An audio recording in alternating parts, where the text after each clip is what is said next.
Welcome back to Behind the Scenes here in the Creepy Crawler's Garage. We're going to take a quick look what's been going on in the garage and on the channel this week. I'm going to start by apologizing for the last episode of the RC Shop coming out a day late. Came out Tuesday night instead of Monday night. Had some technical difficulties, had to push it a day off. I appreciate you guys understanding. But I also wanted to talk about a series that's being rejuvenated and going to come out tomorrow, which is I Made Something, a series I used to do in the past. We talked about this last week. I used to do a lot of I Made Somethings. It was always just something very random that I made and I'd film and you can watch me make it. Well, I'm bringing that series back and I'm going to keep it more automotive related, kind of like the channel is more automotive related now these days. And so I'm going to keep these I Made Somethings automotive related, but unique to outside of the Creepy Crawler's Garage.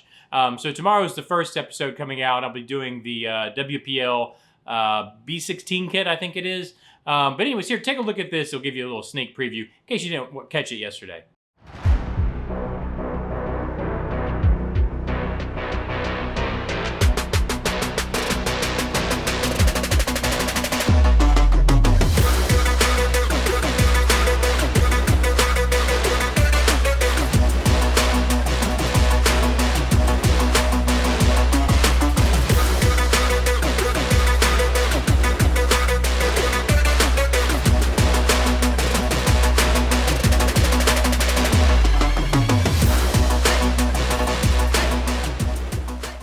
So be sure to catch that tomorrow. It'll be out tomorrow for you guys to see. And then I also wanted to mention that there are Jacked Up Customs t-shirts for pre-order at the online store. So if for some reason you'd like to have your Jacked Up Customs t-shirt, they are available at pre-order. I think they're kind of funny shirts if you're interested. Go check out the online store.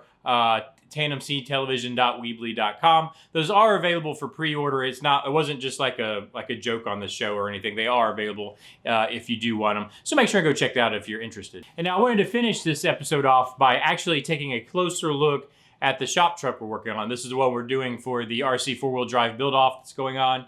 So I wanted to give you guys behind the scenes a little bit of a closer look where we can actually go in and talk about what we're going to be doing with this truck. So let's head on into the garage and we'll talk about it. We talked about this in the RC Shop episode, how I want to form the camper shell and the body into one piece, basically turning this body somewhat into the newer style 4Runner. This is like an old style 4Runner that had basically like a camper shell on it.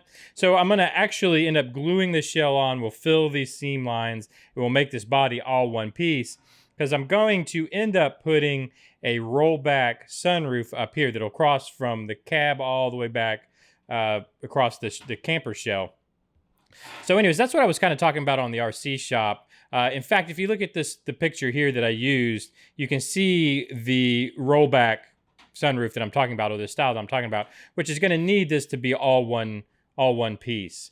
But I don't want to do that yet because there's going to be a bunch of work that has to go on back here. In other words, I'm going to have, because the chassis is going to be channeled very heavily, because this thing is going to sit on the ground when the air suspension is let down, the frame rails are going to be channeled up, and I'm going to have to work back here to tub out these wheel wells for those channeled frame rails, and of course the wheels, because there's 2.2s that are going on here, which would be the equivalent of 22-inch wheels going back here, which are going to be very, very large in these wheel wells. So I'm gonna have pretty good sized tubs. Plus I'm gonna have the air compressor that we're gonna have to do back here, and I'm thinking about maybe a little sound system, that kind of stuff. Anyway, so I need to do all that work back here before I form this into one piece. I don't want to have to try to do it through either the bottom or through this back window here. I'd rather just do it first and then form that as to one piece. I hope that kind of makes sense and maybe clears up a little bit what we were talking about on the RC Shop episode. And speaking of the air ride in it, so what I had originally planned on doing was using the Capo air ride system, which it has its own little air compressor and 4 shocks.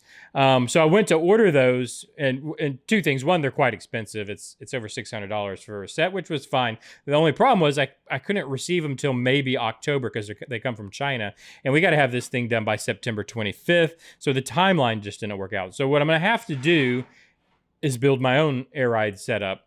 Not exactly sure how I'm going to do that yet. I'm looking at maybe using some fish air pumps, maybe to make my own bags, because I'd rather do it with bags than shocks anyways. It'd look more legit and more real.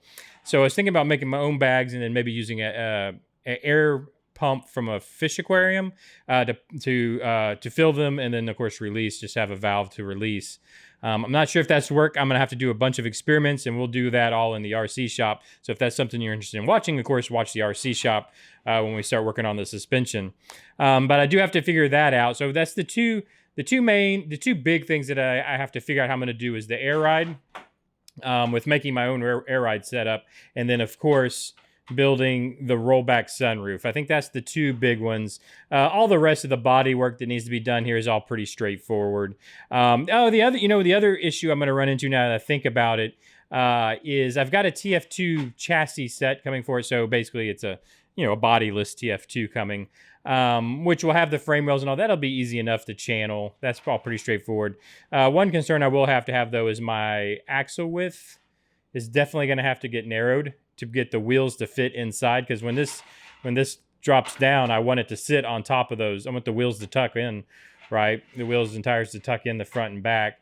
So I'm pretty sure I'm going to have to narrow those axles.